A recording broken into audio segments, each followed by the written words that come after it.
പണ്ട് പണ്ടൊരിടത്ത് ഒരു മനോഹരമായ കാടുണ്ടായിരുന്നു. ആ കാട്ടിലായിരുന്നു തൻ്റെ പ്രജകളായ മൃഗങ്ങളെയെല്ലാം വളരെയധികം സ്നേഹിച്ചിരുന്ന സിംഹരാജാവ് പാർത്തിരുന്നത്.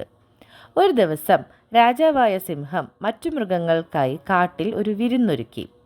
കാട്ടിലെ എല്ലാ മൃഗങ്ങളും സന്തോഷത്തോടെ ഈ വിരുന്നിൽ പങ്കെടുത്തു. സിംഹരാജാവ് തൻ്റെ അതിഥികളായി എത്തിയ മൃഗങ്ങളെയെല്ലാം സ്വീകരിച്ചു. അവർക്ക് മതിവരുവോളം ഭക്ഷണവും നൽകി.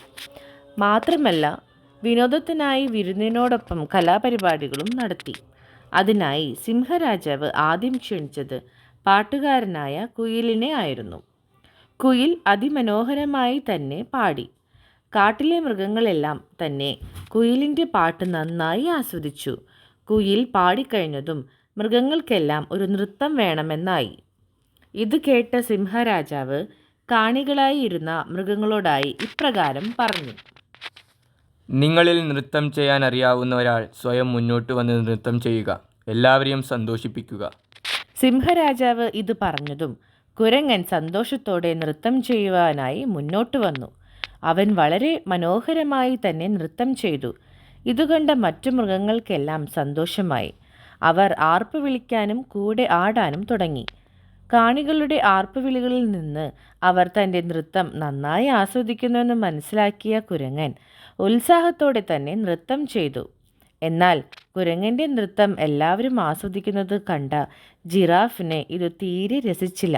അവൻ എല്ലാവരോടുമായി പറഞ്ഞു: എത്ര മോശമായിട്ടാണ് ഈ കുരങ്ങൻ നൃത്തം ചെയ്യുന്നത്. നിങ്ങൾ എന്തിനാണ് ഇത് കണ്ട് ഇത്രയും ആവേശം കൊള്ളുന്നത്? എന്നാൽ ജിറാഫ് പറഞ്ഞത് മറ്റ് മൃഗങ്ങൾക്കൊന്നും തന്നെ തീരെ ഇഷ്ടപ്പെട്ടില്ല.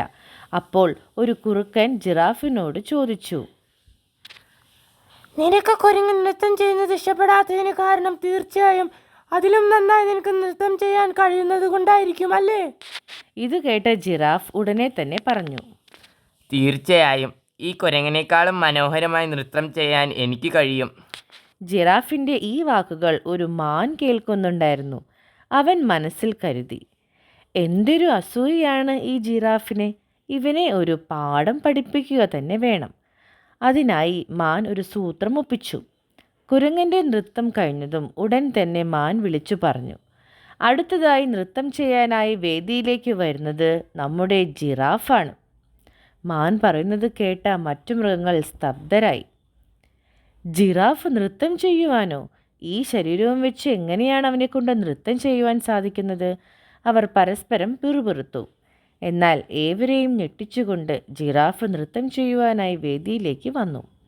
അവൻ തൻ്റെ നീണ്ട കാലുകളും വലിയ വയറും ഉയരം കൂടിയ കഴുത്തും വെച്ച് നൃത്തം ചെയ്യാൻ തുടങ്ങി. എന്നാൽ ജിറാഫിനെ അവൻ്റെ നീണ്ട കാലുകൾ കൊണ്ട് നൃത്തം ചെയ്യാൻ കഴിയുന്നുണ്ടായിരുന്നില്ല. മാത്രമല്ല, ജിറാഫിന് കുരങ്ങൻ്റേതുപോലെ മെയ് വഴക്കവുമില്ലായിരുന്നു. എന്നിട്ടും അവൻ പിന്മാറാൻ തയ്യാറായില്ല. അവൻ വീണ്ടും വീണ്ടും ശ്രമിച്ചുകൊണ്ടേയിരുന്നു. ജിറാഫിൻ്റെ നൃത്തം കണ്ട കാണികളായ മൃഗങ്ങൾക്ക് രോഷം അടക്കാനായില്ല. അവർ ജിറാഫിനോട് വേദിയിൽ നിന്നും ഇറങ്ങാൻ ആവശ്യപ്പെട്ടു. കുരങ്ങൻ്റെ നൃത്തം കണ്ട് കൈയടിച്ച കാണികൾ ജിറാഫിനെ കൂക്കി വിളിക്കുവാൻ തുടങ്ങി. അസൂയ മൂത്ത് തനിക്ക് പറ്റാത്ത പണിക്ക് മുതിർന്ന ജിറാഫിനെ എല്ലാവരും പരിഹസിക്കാനും തുടങ്ങി. അവസാനം നാണം കെട്ട് അവന് വേദിയിൽ നിന്നും തല കുനിച്ച് മടങ്ങേണ്ടതായി വന്നു. മാത്രമല്ല, അപമാനിതനായ ജിറാഫ് ആ കാട്ടിൽ നിന്നും തന്നെ എന്നേക്കുമായി ഓടിപ്പോയി. പിന്നെ ആരും കാട്ടിലെങ്ങും ജിറാഫിനെ കണ്ടതേയില്ല. അങ്ങനെ അസൂയ കാണിച്ച ജിറാഫിനെ തൻ്റെ വാസസ്ഥലം തന്നെ ഉപേക്ഷിക്കേണ്ടതായും വന്നു. ഗുണപാഠം: അസൂയ നമ്മളെ പലപ്പോഴും അന്ധരാക്കുകയും ആപത്തിൽ കൊണ്ട് ചാടിക്കുകയും ചെയ്യും.